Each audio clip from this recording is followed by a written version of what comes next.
twice tonight and caught him on film. Could this be the turning of a new leaf for the mysterious vigilante? Same engine, same universe, same characters, different developer is always a tricky mix, especially with a franchise as drenched in fandom as the Batman Arkham titles.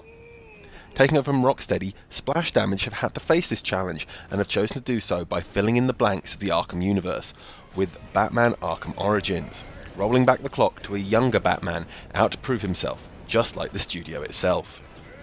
While Batman Arkham Origins takes place before the previous two Arkham games, it is not another retelling of Batman's beginnings.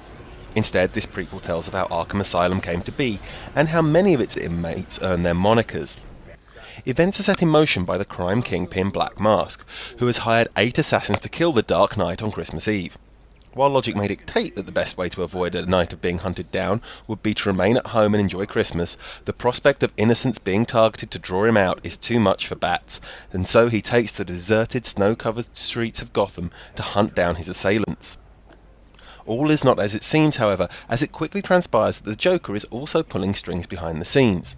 But, just as this younger Bruce Wayne has much to prove, so too does his nemesis-to-be. Thus, much of the tale focuses on the developing dynamic between the pair, setting the stage for future encounters.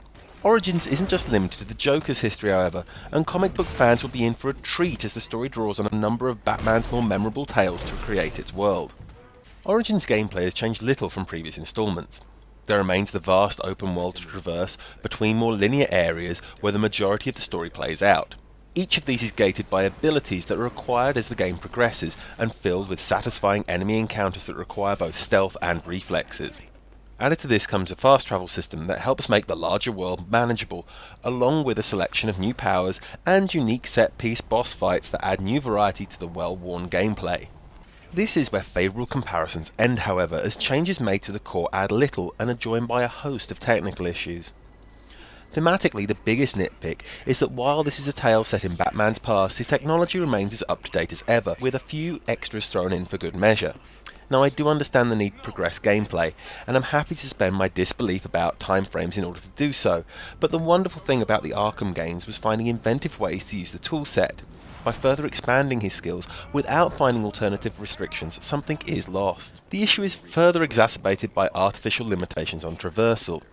When able to glide over most of the city and grapple to all manner of structures, the occasions on which the game chooses to arbitrarily forbid Batman from using his abilities often prove infuriating. Questionable design decisions aside, the biggest hurdle for Origins is its technical issues. Frequently I found enemies clipping through the environment, while the engine chugged through cutscenes before finally freezing up my 360 completely. My friend also suffered problems on the PS3, complaining of audio and visual sync issues that became so bad he could no longer play. It's unfortunate as the game's grim aesthetic remains stunning. The more industrial Batsuit helps establish a different era of the Bat, and characters are all perfectly recreated to form a cohesive style. New voice actors have also done a wonderful job. The new voice of Batman sounds like a younger version of the later games, while the Joker managed to be chilling in his joyous disregard for human life. While it may be unnecessary in a series that is always focused on the story, Origins multiplayer proves a refreshing addition. Playing a simple 3-on-3 deathmatch, Bane and Joker's gangs are pitted against each other.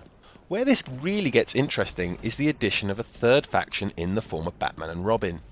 These two additional players really change the dynamic, as their goal is to raise the gang's terror level.